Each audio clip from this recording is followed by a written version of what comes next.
Le Rubino Football Club.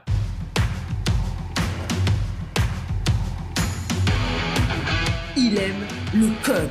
Il faut que la communication soit codée, mais de façon claire et transparente. La rigidité, c'est pas pour nous. Mon nom est Francis Parent-Valquette et vous écoutez le Sandro Show. Mais le plus important, c'est qu'il est bélier.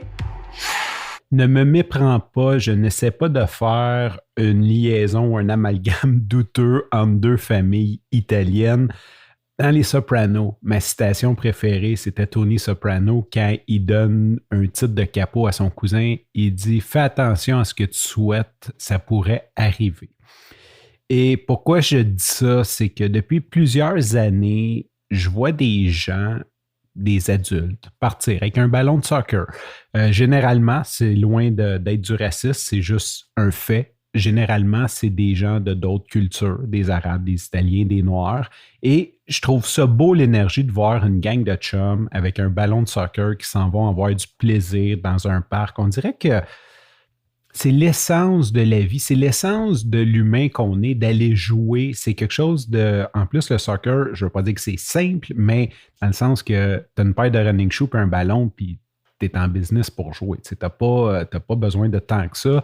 À la limite, tu peux jouer sur un terrain qui n'est pas un terrain de soccer. C'est quand même quelque chose qui est accessible. Je vais dire ça comme ça, au lieu de simple, je vais dire accessible. Puis, j'aimais voir cette énergie-là. Puis je me disais souvent, j'aimerais ça avoir des chums qui jouent au soccer. Bon, premièrement, c'est un petit peu difficile de se faire des nouveaux amis quand tu approches la quarantaine puis que tu as une famille puis que tu as un podcast, une business. Et l'autre chose, c'est que c'est peut-être moins culturel chez nous de jouer, juste de jouer. Je pense qu'on est plus, on est un petit peu plus individualiste, on est peut-être moins regroupement à aller jouer dehors. T'sais, on est plus comme, j'ai une piscine, on va faire un barbecue, peut-être parce que, je sais pas, c'est culturel tout simplement. Donc, je me disais, j'aimerais vraiment ça. Pendant la pandémie, j'avais un employé avec moi à Nice que lui jouait avec ses amis. Bon, c'était une gang de jeunes.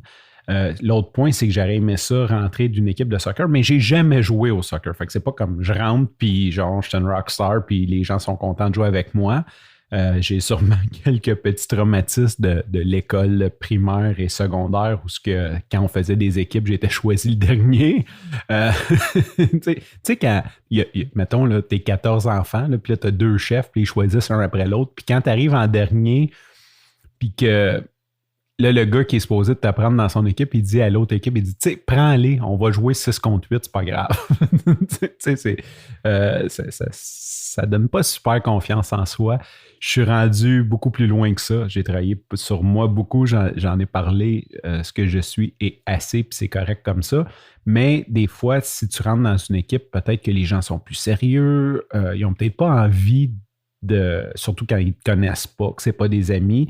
Ça prend quand même une certaine safe zone. Ça te prend des amis qui sont prêts à t'accepter poche comme tu es, ou débutant comme je ne vais pas dire poche, je vais dire débutant où tu es rendu dans ton processus.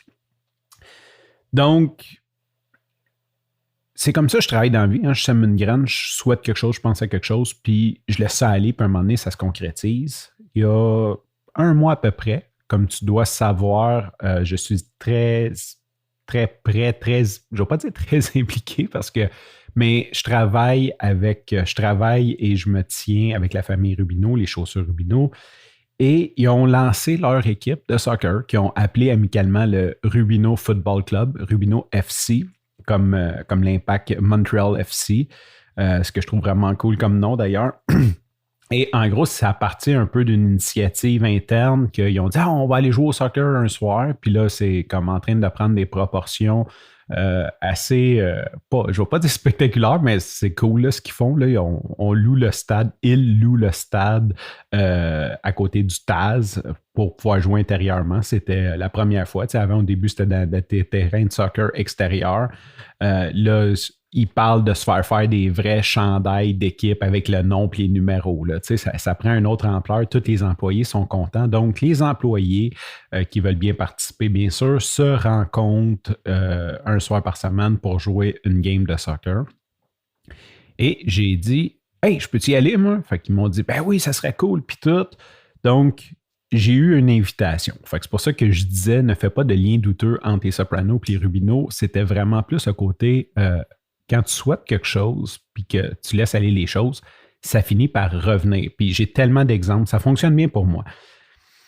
Donc, j'étais tellement content. Et hier soir, à la date d'enregistrement, non à la date de diffusion, c'était mon premier match. Wow, juste wow. C'était tellement cool. Ça fait longtemps que je n'ai pas joué à des sports d'équipe. La dernière fois, je pense que j'avais comme 14-15 ans quand je jouais au baseball, quelque chose comme ça. Donc, ça fait longtemps, tabarnak, comme 23 ans que je n'ai pas joué, 23-24 ans que je n'ai pas joué à un sport d'équipe. Aussi, c'est le fun parce que je me sens accepté comme je suis. Hein? Je pense qu'il n'y a pas personne qui s'est dit « OK, genre, on le prend parce qu'il est bon. » là. Il n'y a pas d'attente nécessairement.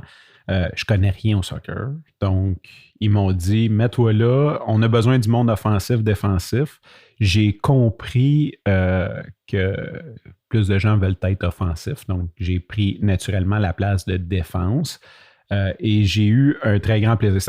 Je faisais un petit peu n'importe quoi, mais j'ai pris un très grand plaisir. J'ai essayé différentes stratégies. Je me concentrais sur le ballon.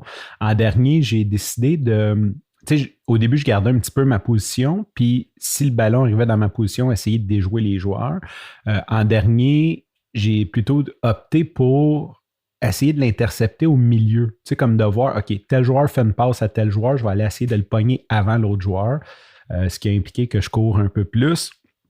Et bon, bref, la partie a fini. Mon équipe a perdu, mais de très près, parce que ça a fini 5-5 et ça a fini en tir de, je ne sais pas comment on appelle ça au soccer, là, tir de pénalité ou tir de fin, ou peu importe le nom, la nomination de ce type de fin-là. Donc, ça a fini 6-5. Mon équipe a perdu. Je suis quand même très fier. Et c'est ça, il y a quelques personnes qui m'ont dit « Ah man, t'étais bon, puis tout. » Là, c'est sûr que je relativise dans le sens que je suis bon pour quelqu'un qui n'a jamais joué. J'imagine que c'est ce qu'ils veulent dire. Pas comme je suis bon, je suis pas une rockstar, on s'entend. J'ai de la misère à kicker le ballon. Mais c'était vraiment le fun. Puis j'aime le côté safe zone de ça. C'est peut-être ça que je veux partager.